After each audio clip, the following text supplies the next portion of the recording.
Hidup di zaman dimana semua terasa cepat dan semua terasa menggiurkan emang gak mudah ya. Kita seringkali terjebak dalam kebiasaan mengoleksi barang secara berlebih, padahal barang tersebut mungkin gak ngasih banyak manfaat dalam kehidupan kita. Malah munculin efek buruk yang sering kita rasain, misalnya stres, lalai, gak produktif, atau bahkan masalah yang lebih serius yaitu masalah ekonomi ya. Dengan alasan itu pula gue buat video ini. Gue mau kita semua keluar dari pola hidup yang berbahaya buat kehidupan kita nantinya. Kita bakal bahas satu konsep kehidupan yang bakal ngubah hidup lo jadi orang yang lebih bahagia dalam kehidupan lo. Simak video ini sampai selesai biar lo bisa terapin dalam kehidupan lo dan supaya lo bisa dapetin kebahagiaan yang gue maksud. Fokus dan jangan ngelamun dulu ya, biar lo gak misinformation, biar lo paham juga apa yang bakal gue jelasin, dan yang lebih penting adalah biar lo dapetin ide menarik yang bakal ngubah kehidupan lo ke depannya. Karena gue bakal bahas minimalism.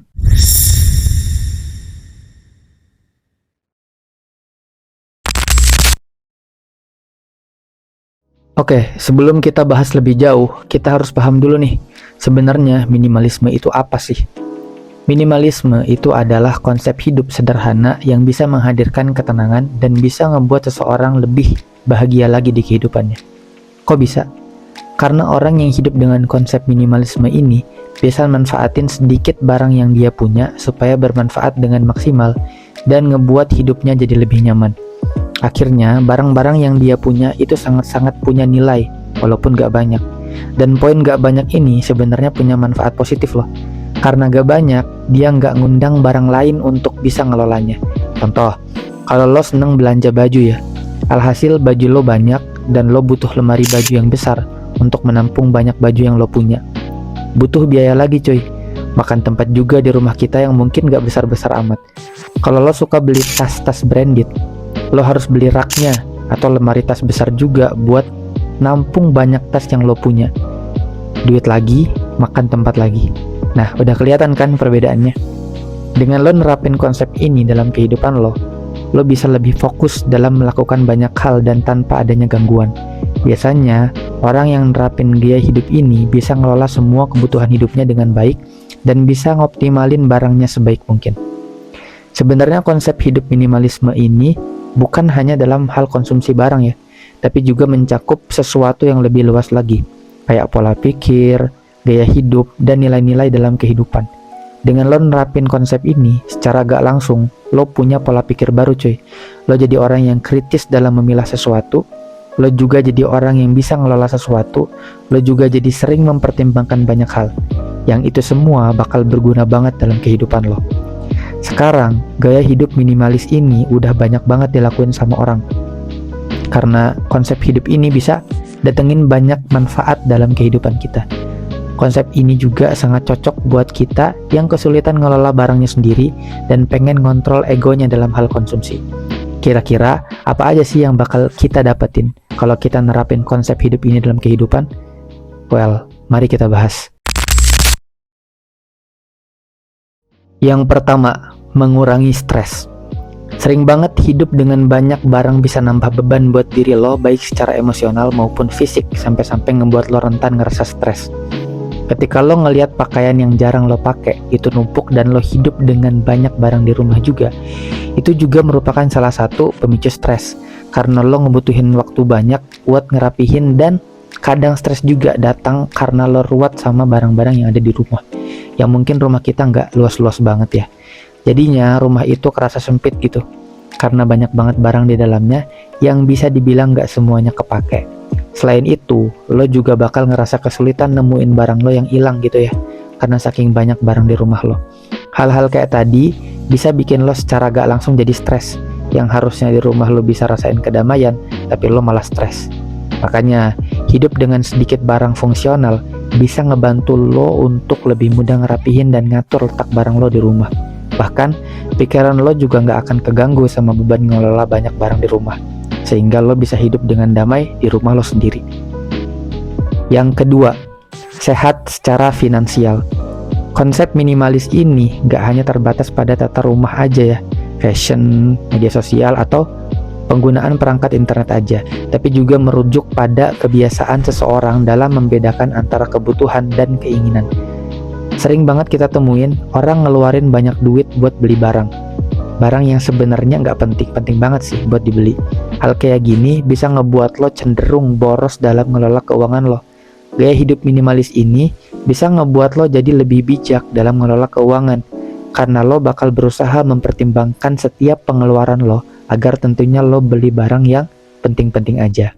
Dengan begitu, lo bisa gunain penghasilan setiap bulan lo ke hal-hal yang lebih bermanfaat kayak nabung, investasi, dan lain-lain. Akhirnya, finansial lo jadi lebih sehat ya, karena pengeluarannya nggak begitu banyak dan digunain ke hal-hal yang penting-penting aja. Kayak gitu. Yang ketiga, ikut serta menjaga lingkungan. Orang yang hidup minimalis biasanya cenderung ngutamain kualitas barang daripada kuantitasnya, sehingga mereka selalu beli barang yang bisa digunain dalam waktu yang lama. Nah, tanpa kita sadar, gaya hidup ini juga bisa menjadi salah satu cara untuk ngurangin limbah. Kok bisa? Nah, gini contohnya. Contohnya lo terbiasa beli baju dengan kualitas terbaik dan baju ini bisa dipakai buat jangka panjang. Nah, kebiasaan kayak gini juga menjadi salah satu bentuk dukungan buat menjaga lingkungan dari limbah tekstil yang mampu mengancam alam, karena hasil limbah lo itu sedikit. Beda lagi kalau lo ngutamain kuantitas, pasti limbah yang dihasilin itu bakal banyak banget kan ya, karena bajunya juga banyak gitu.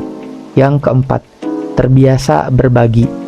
Biasanya lo bisa nemuin barang yang bisa bermanfaat bagi orang lain setelah lo udah misahin sesuai fungsinya dan decluttering. Lalu lo bisa menyumbangkan barang lama lo itu yang masih layak pakai ya ke orang-orang yang membutuhkan. Kebiasaan berbagi kepada sesama ini bisa ngasih kebahagiaan kepada sesama dan membawa manfaat bagi orang lain daripada lo timbun itu di rumah selama bertahun-tahun. Yang kelima, menjadi lebih produktif. Seperti yang kita tahu, kalau setiap orang itu mesti bisa manfaatin waktunya sebaik mungkin. Nah, dengan gaya hidup ini, lo akan terbiasa menata segala kebutuhan lo sehari-hari dan gak perlu membuang waktu untuk merapikan banyak barang berantakan. Selain itu, waktu lo saat milih baju, nyari, atau bersihin barang di rumah juga jadi lebih singkat.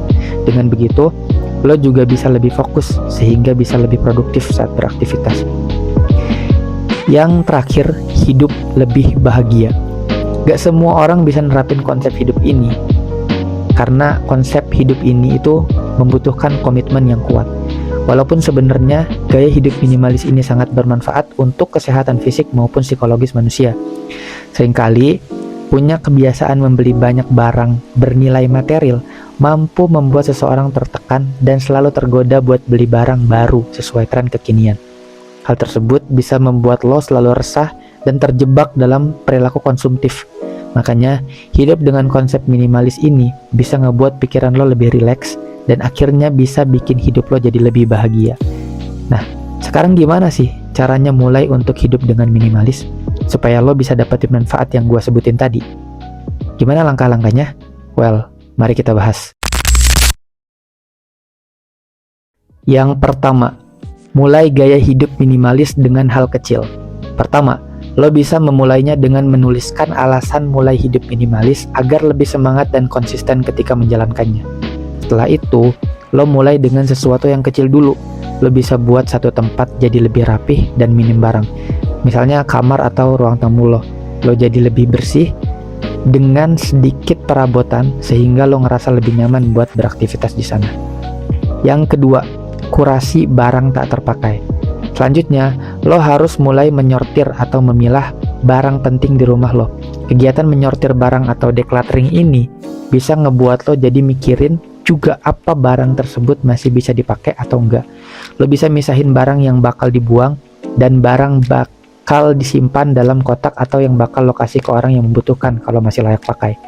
Kalau lo ragu untuk ngebuang atau ngasih ke orang lain, lo bisa simpan dulu di kotak, terus lo taruh di gudang selama 30 hari buat ngebuktiin barang tersebut masih dipakai atau enggak.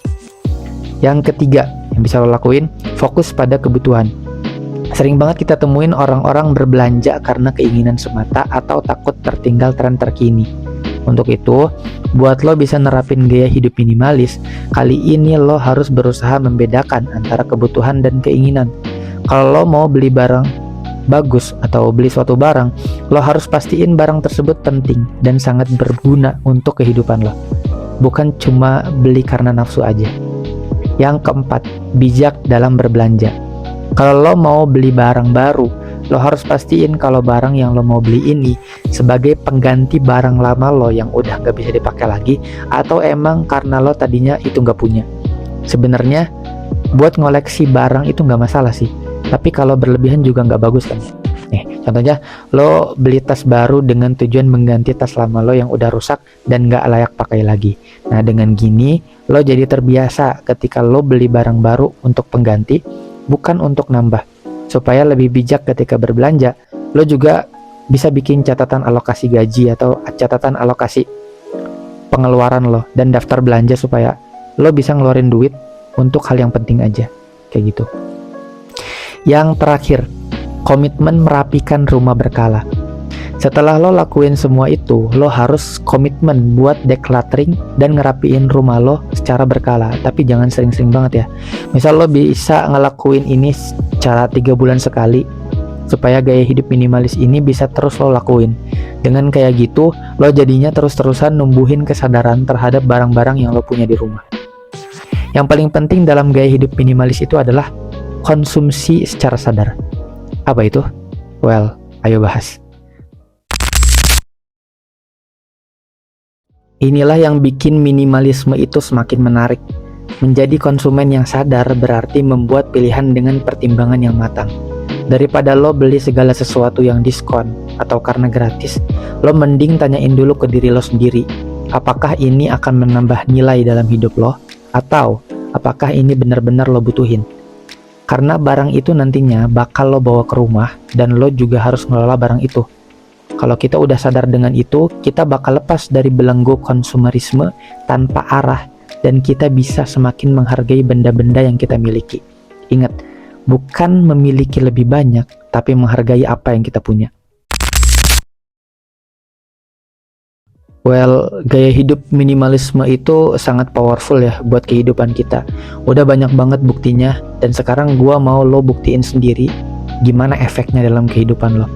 Kalau dari kalian ada yang udah punya pengalaman nerapin gaya hidup minimalisme ini, cerita-cerita di kolom komentar ya. Makasih udah nonton video ini. Jangan lupa like, komen, dan subscribe untuk mendukung perkembangan channel ini. Sampai jumpa di video selanjutnya. Bye.